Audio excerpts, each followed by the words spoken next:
everybody, and welcome to the webinar. Thank you for your time coming to join us this morning, and I hope you find what we have to talk about today very useful in your daily tasks of using Panorama. A little bit of a different webinar organised for you today. Normally we talk about our technology. Today we're going to talk about the tool set that comes with Panorama and how you can use it to be really efficient. So there are 4 tools that come with Panorama. We're going to go through them, both me giving some explanation, and then we're going to hand over to Francois even Marseille, and to show you how those tools can use, and show you some of the common things that we see at the support team, and how these errors can be very, very quickly and easily rectified. So the agenda today is a quick intro, so what these tools are for, why we need them.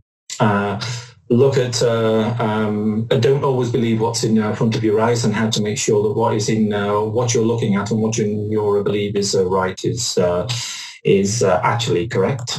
How to debug in more depth applications, and particularly how to optimize them, how to tune them up. Then we'll go for Francois's live demo. Because there's always a demo, isn't there? Then we can look at how you can maintain applications across the life of the applications, and then we'll finish with a quick summary, a Q&A session, so keep typing the questions as we go through the presentation, and there's a questionnaire as always for you to fill in. I'll give you some more details on that afterwards.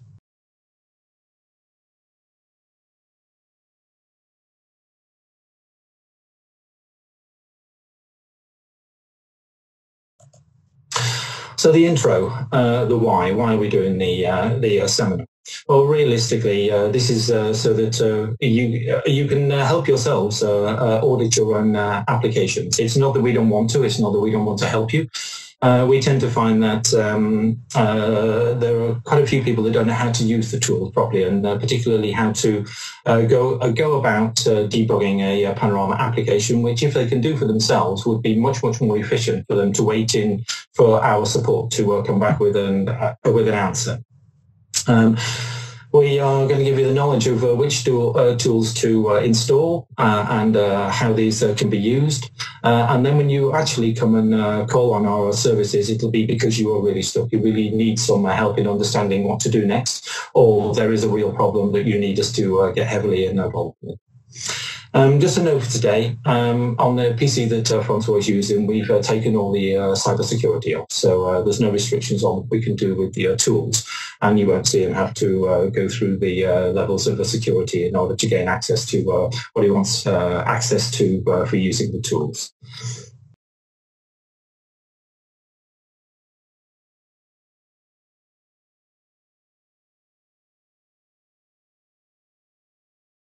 So, without further ado, the first thing that you need to be sure about in a SCADA system is what you're looking at, because as humans, the SCADA is the first thing that shows us the data. So we really must believe in what is on the view in front of us. So a few things to use in Panorama Studio. You know, in the graphics editor, there is the ability to analyze what's going on in there. So the first thing you should do is think about how you've got your drawings.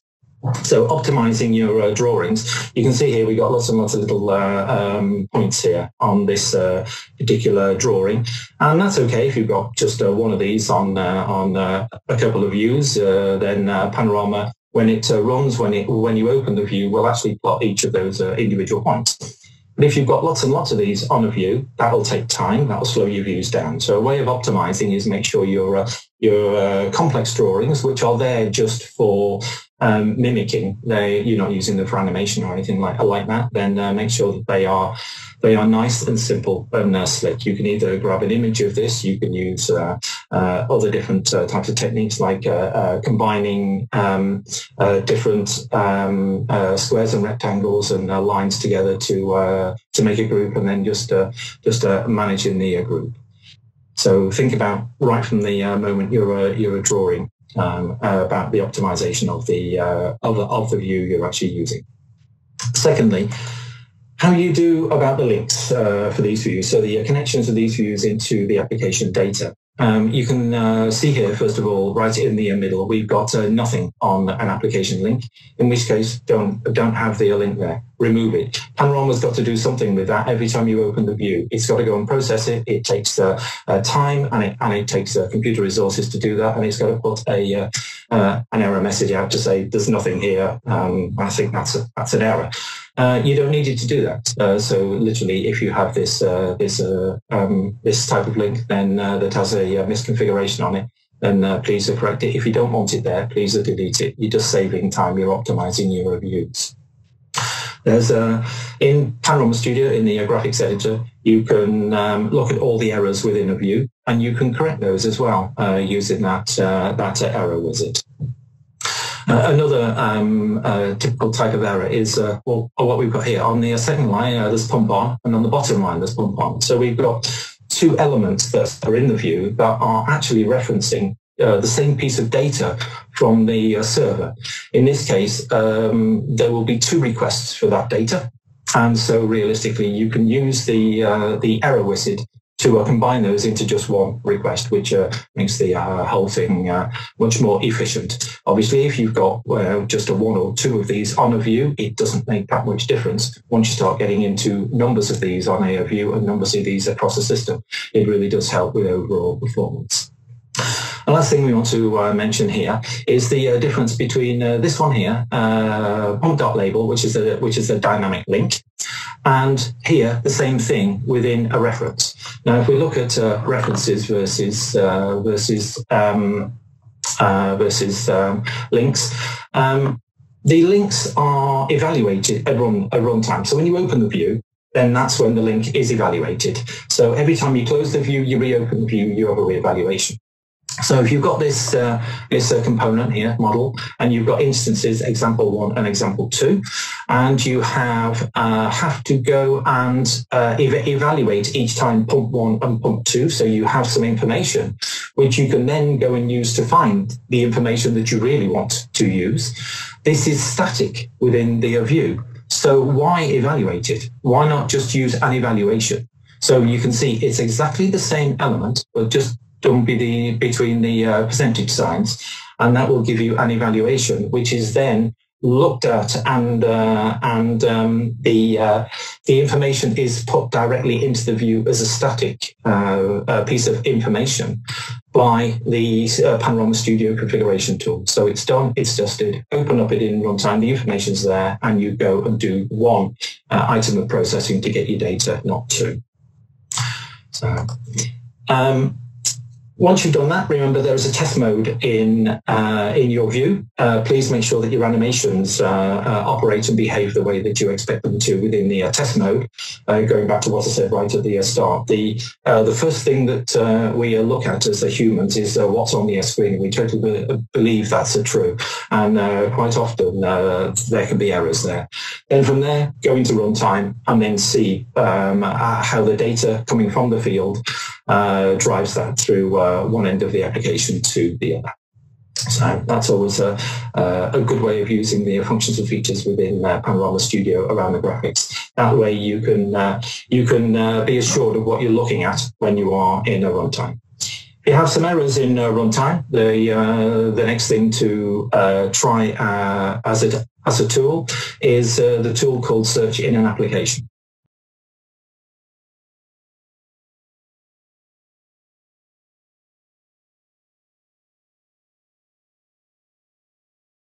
Now, what this tool actually does is it takes the structure and the hierarchy from the Panorama application that you've put together, and it puts it into a relational SQL database format. So it takes a little bit of time to do this. For those of you that haven't got a SQL server on your system, it'll uses the SDF, the portable SQL format. A little bit slower at using that one, but effectively it does the same thing.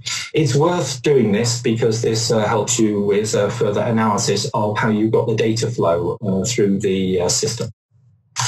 So the search in an application tool, this enables us then to find the server-side issues. The server tends to be a closed box. You've got no mimics over there.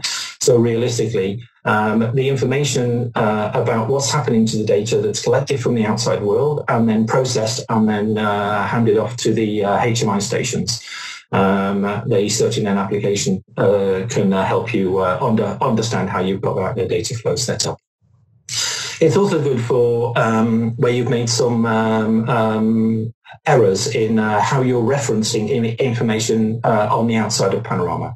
We count the I/O for each of the references that you make on the outside, and so if you ask twice for the same data from two different parts of the application, that'll be 2 I/O.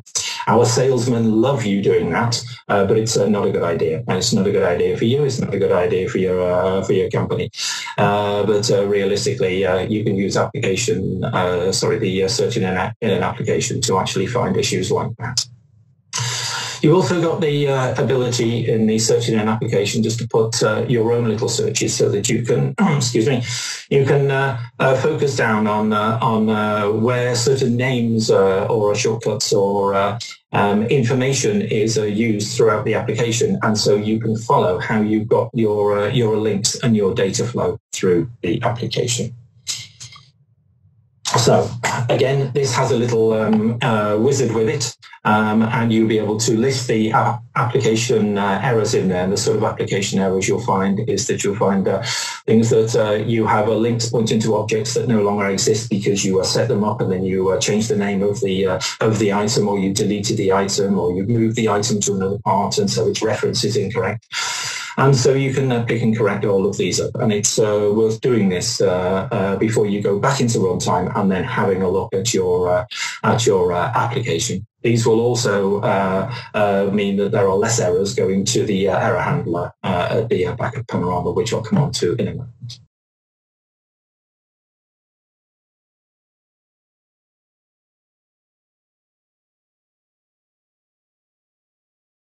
When you go back into runtime and you believe that you corrected all the systematic errors, both at the view level and at the rest of the application level, then you'll generally be in a position where you have a station that's so a computer system that's running the server part of Panorama, and another computer system that's running the HMI end. And so on your monitor, on the server end, open up Application Explorer, and you can look at the tree hierarchy, you can look at the properties, and it'll update in real time. You can do likewise for the view side as well. And so you can analyze, for example, if you've got a main view. First of all, on the view side, have you got the button that actually opens the pump 1 section, or and the pump 2 section, or have you got your buttons pointing to different places? So simple things like that, just your navigation. You can use Application Explorer to do that. You can use Application Explorer to where you've got some embedded views that sit in one part of the application but are used across the application. So let's say the view here of the energy being used for coming from the electrical, gas and water meters are used in a view on the pumping side and on the storage side. And so you can have a look at what's happening with those type of views and whether the data's correct in both instances there. You can also, where you have common views, let's say you've got a trend view that you use throughout your application. It sits in one part of your tree structure, and as you use it, as you go through the application, you will have some dynamic data there, some dynamic links, where you want to make sure that you change the data appropriately for the application section and the data associated with that. And so you can use Application Explorer to look at those, the contents of those dynamic links, and to make sure that you've got the right data displayed with the right views. And likewise, exactly the same for the alarm windows. You generally have alarm windows embedded as part of your views, and are the right alarms, the right filters, etc. So again, the dynamic elements are they correct for each part of your application. So with Application Explorer, it's both looking at the functional side as well as the HMI side. And when you open Application Explorer on the HMI side, I tend to put half and half on the screen. I tend to put Application Explorer on one half of the screen, and I put the SuperViz, so the actual running graphics, on the other. And then on my server station, I have a full screen for the HMI end, and I can then see what's happening in the HMI end. I can see the data coming in. I can see it flowing through. I can see what's presented to the clients, to the HMI clients, and I can see what's received by my HMI client, and I can see what's delivered to each of the views. So I'm now confident that I've got a data flow through the system that I wanted, and I'm seeing the right things in the right places on the right views. Where you don't quite get what you want, Application Explorer is a full read-write tool. And that means that you can actually poke in. So you can poke some data in at the server, you can poke some data in at the HMI. You can do things like trigger scripts, because let's say you've got a scenario where you believe that some data should have been set by a script and it hasn't. You believe the script has run. So you can manually trigger the script, make it run, see what happens, see if it does run and change the data, in which case you're looking at a script trigger problem because you believed it had run when it probably hadn't. Or is it a script logic problem, in which case you can go back to Panorama Explorer and Panorama Studio, and you can go and run the script debuggers to find out what's going on. So to give you some ideas how you can use all the tools in conjunction with each other.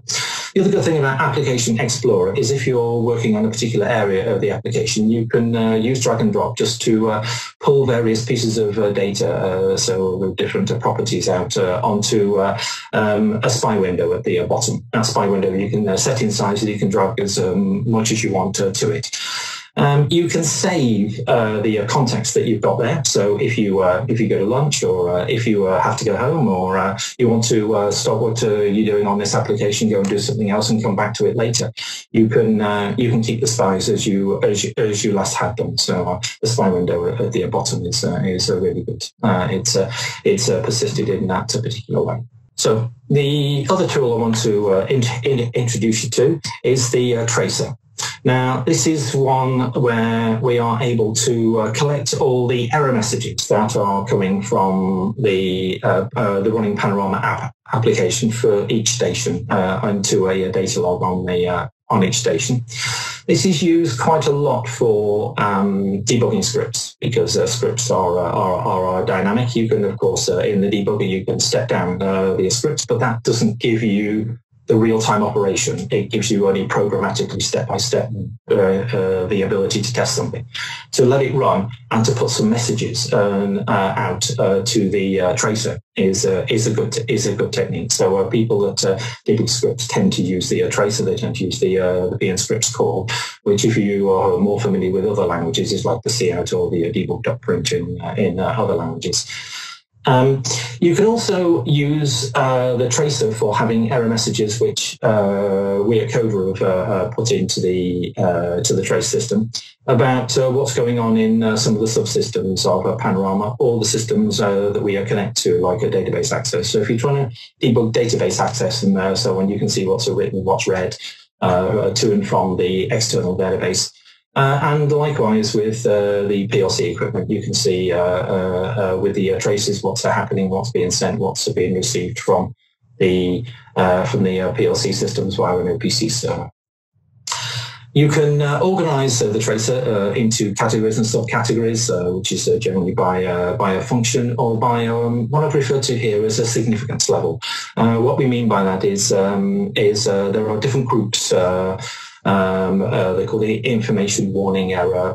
It's fatal error. There's a series of them. I won't rattle them all on. But basically, it allows you to add this depth of analysis and create a depth of analysis in the messages. You can do this for parts of the system. So if you just try to trace alarms from where they're triggered in the servers through to where they are displayed on the views, you can just look at the alarms. You can just put the deeper analysis for alarms and let everything else flow. This information can be saved to files. You can define the number of files, the number of messages per file, so you can manage your hard disk size.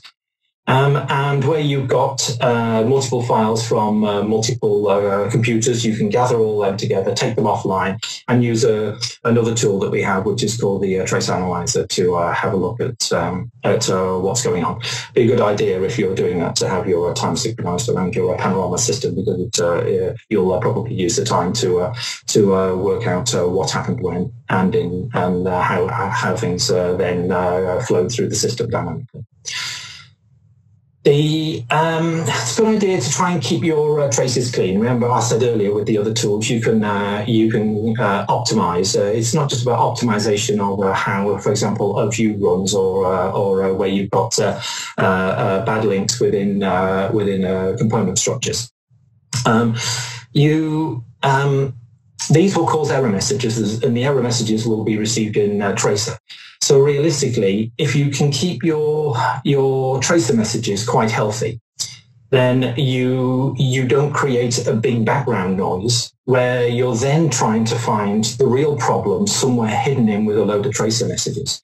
And we tend to find with the support teams that when people send traces in, there is a whole host of stuff that they really need in there, and we have to find the appropriate messages. And of course, that takes time. That takes us time to get back to you. But also, you would have that exact same problem when you're looking at the Panorama traces and trying to find out for yourselves what's going on. So it's a good idea to try and clean up as you go along all the way through your design and development, testing, and deployment processes. So one thing I will say about about tidying up tracer is that you probably don't want to try and aim as having a 100% completely error-free set of traces. Panorama is it's a multitasking, multiprocessor, multi-machine, completely distributed environment. And basically, there are always going to be times when, even when you, for example, when you will start the application, that may be the first time Panorama doesn't connect to a database, or one unit doesn't particularly connect to a database, and that's going to cause you some error messages. That's okay. It's a normal. So don't try and clean absolutely everything so it's squeaky clean, but get rid of the background noise. That's the point where we're trying to make here. Okay, I guess that's enough of me waffling on. I'm going to pass over to Francois Marseille now, and he's going to show you in expert hands exactly how to look after and clear up some what we see as a common problem that we find that support. So, Francois, over to you. Yes.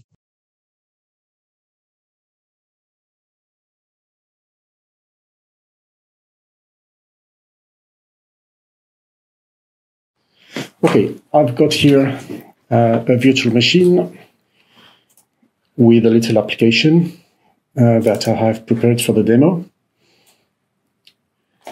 Here I've got a little plan of the things to do on an application when we first work on an application as an expert or as tech support, and something that you could do on your own application. So it's your the checklist you should probably do on an application. So first thing to do is when you debug an application, maybe you want to work on a copy of it. So I will make a copy of this application and work on the copy.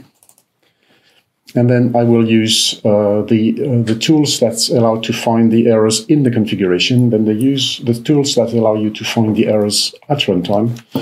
And we'll try to see that quick now.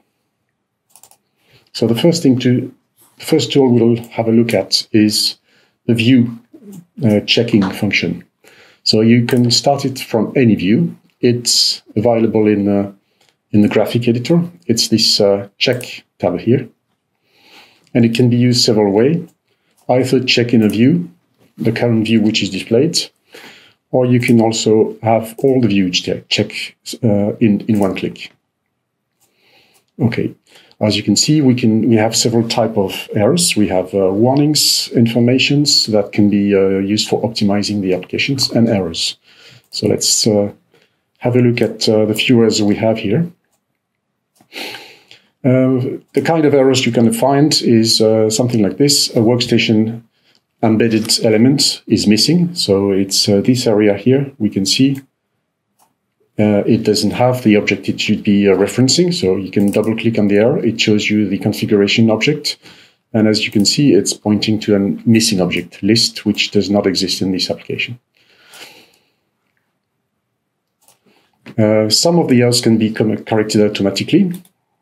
This one has a hand here, which means you need to correct it manually. Of course, the correction is delete the element or designate the missing object. You will find in the help some information to help you correct these errors. So it's in HMI function, mimic, checking the view configuration.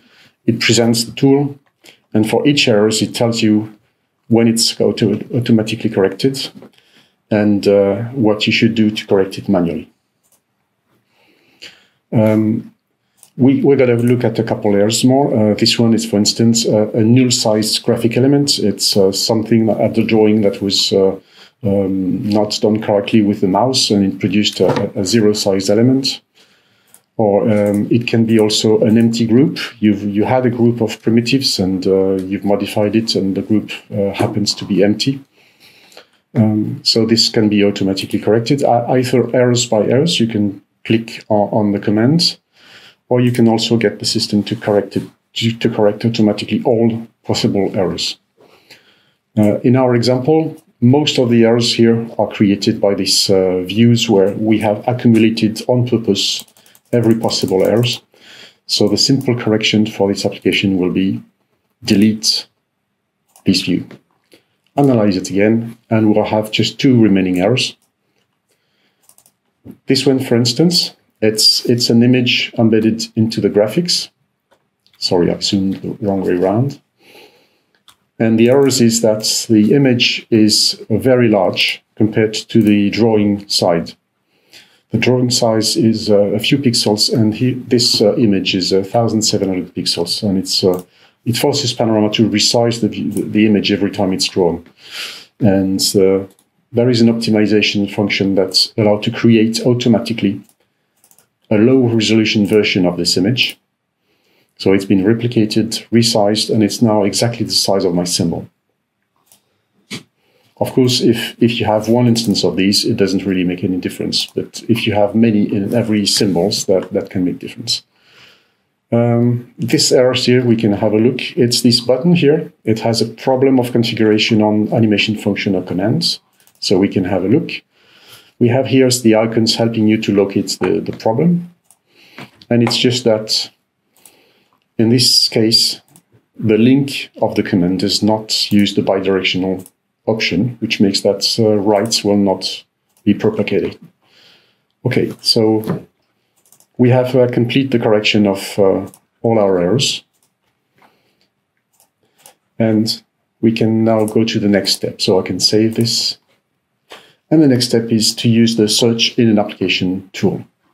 So I can close the application, start the search in an application.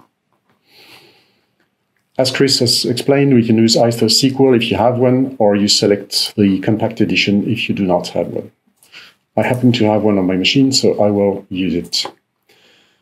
So this is the right application. It's the application version 2. So let's extract the information.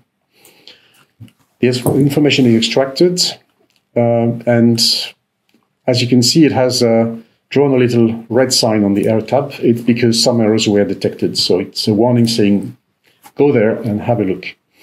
So I click on display to retrieve the list of errors. The default setting of the tool makes that every errors will be displayed. 3 types of errors: errors on objects, on property values, on property links. I will probably not have the time to correct all of them. I will just maybe have a look at one of each. For instance, this one, alarm log. It's a parameter value not found. So what I can have a look is ask to access directly in Studio to the object with the arrow. And here I can see that I've got a parameter value that does not correspond to any existing parameter value. So probably somebody renamed it and forgot to update. So I can correct this way. Here we have this object here is not allowed for the application type, which means that, again, we can click on this button here. It's the software object. This application has probably been changed of type, which means that it's been configured as being a E² and historian application. But this object, software, is a COM reserved object. It was probably created before the type was changed, so I should delete it.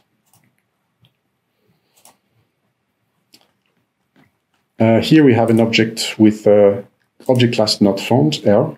That means that probably I had earlier a component that I thought I was not using anymore, but I forgot that the instance was still here. So again, I can delete it. Okay, we have now property values and property links. We can have a look at one of each, for instance. Here we have on an alarm view, we have a linked object not found. It's this property here. It's in red. It's the alarm the style used to display the alarms. In fact, probably somebody renamed the style and forgot to designate the new one. So I need to just reestablish the link on the correct object. Okay, so all these errors are value-related errors, like you have a value of Boolean type, a property of Boolean type, which is currently configured with a text value, something like this, that will pop up in these lists. You need to know that Panorama will attempt at runtime to correct that. So if you have a string linked to a Boolean, he will decide that if the string is empty, it's false. If it's not empty, it's true. So maybe the application will somehow work, but not as we expect. So it's a good idea to check that these errors are corrected first. Same kind of thing on links. You can have link pointing to properties that are not writable. You can have link relating a different type of property, like I said before for values. You can try to link a Boolean value to a string. You can have an integer value linked to a float or something like this, which can be done on purpose, but it's good that you check that it actually is what you wanted to do. Okay. If I don't want to spend too much time, I will need to now use the next tool. So all the others were not corrected, so we might have many errors in the tracer. It doesn't matter, really. We will just save the application with the correction we managed to do and start at runtime and see now with the tracer first and then the application explorer, we'll have a look at the application. Okay, so I'll start the tracer. If you have some question, you can start filling the Q&A section so that we can spare time when I'm finished with the demo to answer the question. Okay, the first thing I do is I have a looping trace dealing with scripts problem. So I can have a look with my script directly, or eventually I could also activate the debugging. Here, I'm going to choose the quickest, go to my script. It's here. And I can see two things on my script. First thing is it's using an include, and the include has been made absent. So the search engine application was probably telling me that in one of the errors, but I didn't correct it by lack of time. And the second thing is when I validate the syntax, it tells me that I have one parameters too many here. As you can see, I'm calling this function, which is here, and there is a single parameter. So I can correct the script. And we can restart the application.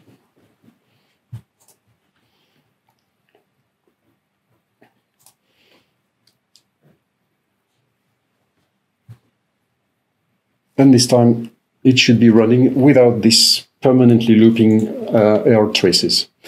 Okay, so no major error. Now we can have a look.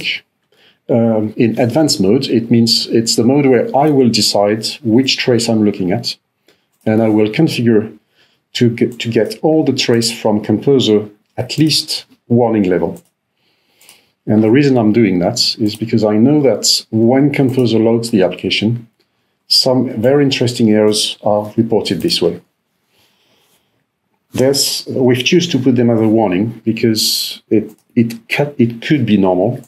So it's up to the developer to analyze the problem and decide what's wrong and what's not, what's an error, what's not an error.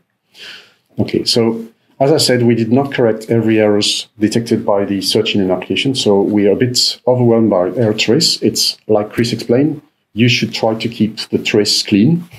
It's not what I did. What I wanted to look at is these two lines here.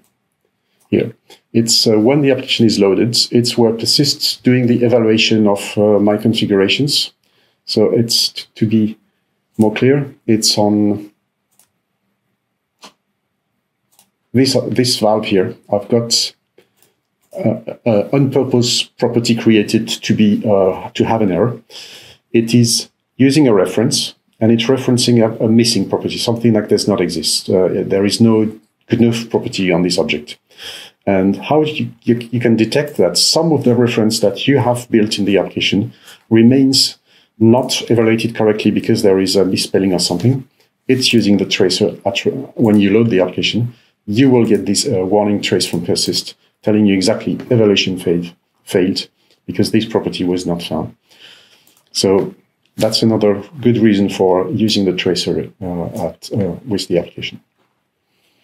Okay, now let's have a quick look with Application Explorer.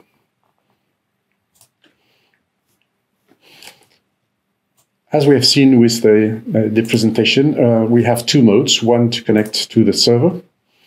And because the server is loading 100% of the object permanently, you can see exactly how the objects are managed and maintained in the memory of Composer. It's exactly replicating the organization of the application. It's a perfect identical image. The only thing missing is the views because, of course, they are not loaded in Composer. So this allows you to browse and look at the value on your property. You can spot invalid values and try to understand what went wrong. These are the errors I did not correct with Panel Search. It means that the links are not so good. So I see that also at runtime. So the tool can be very useful. For instance, my script, if I wanted to produce voluntarily the trigger of the script, I can just write to the active and get the script to run to see what happens. On the other hand, we have the connection to the workstation, to the HMI. So if I connect it, this time the organization is very different. What I see here is the list of the open views. For instance, if I click on the meter here, it opens a pop-up view, and the pop-up view appears immediately in my list of active views. If you enable the auto-identification of views, it allows you, when you click on a view, to immediately identify which view you're looking at. And that's the same for embedded views. If I go on the embedded views of my main view, I should have this as an embedding and this as an embedding. If I click on pumping one, it shows me which view I'm looking at. And second level, it also works. The pumping is in fact using other embeddings. And so I can have a look exactly at the elements to see exactly which objects I'm looking at in Application Explorer. Let's have a quick look here. This application is designed for the demo, so when I click on the pump, I trigger the alarm of the pump. When I click on the valve, I trigger the alarm of the valve.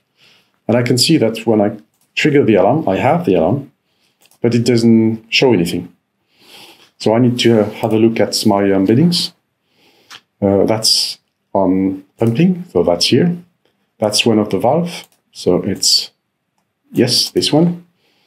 And I can look at the connections. And what I can see here is that the alarm connection has an empty variant, which is the sign usually that no data never arrived to this connection.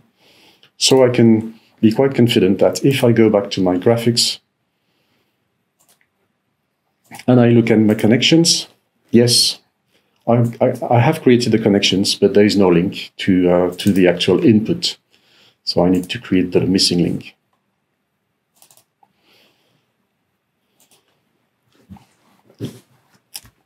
Okay, we have looked at the tools for finding the errors in the configuration, finding the errors at runtime. Now let's consider that I have corrected all what I wanted. I can close on that, stop the application.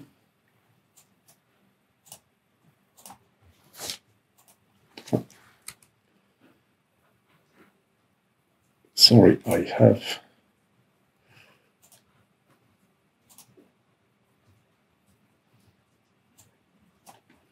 What I'm going to do now is use the tool called Application Compare.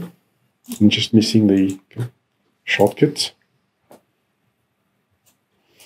And I will compare my version 1, which was the original application, and version 2.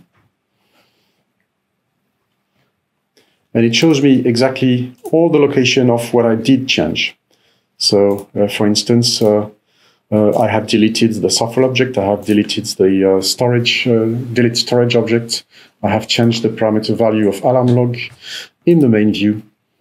I have changed the style of the alarm view and so on. So this allows me, for instance, to review the change I did on the application, and eventually to make sure that all these changes must be kept for the application, or eventually to identify some changes I just did for analyzing a fault or a test, and maybe I don't want to keep those temporary changes. If that's the case, I can use the update reference. Sorry, I need to check this box first. I can select each change I have done and decide which change I want to keep in my start application. And by selecting all these elements like this, for instance, I want to delete the view. I want to correct my view with the bidirectionally missing in the meter. Now I can click Update Reference, and it will explain me exactly what modification it will apply from this version 2 back to this version 1 application. Okay, so with this tool, you can, like this, have a bit of freedom on what you do on your test application, how you correct things, and decide after that what you keep and what you don't keep. Okay, this concludes my demo. Thank you, everybody. I hope you've enjoyed the presentation today. Thank you for your time, and I hope that it's been a very useful information and delivered you some good ideas for going forward. Have a good day, everybody. Thank you.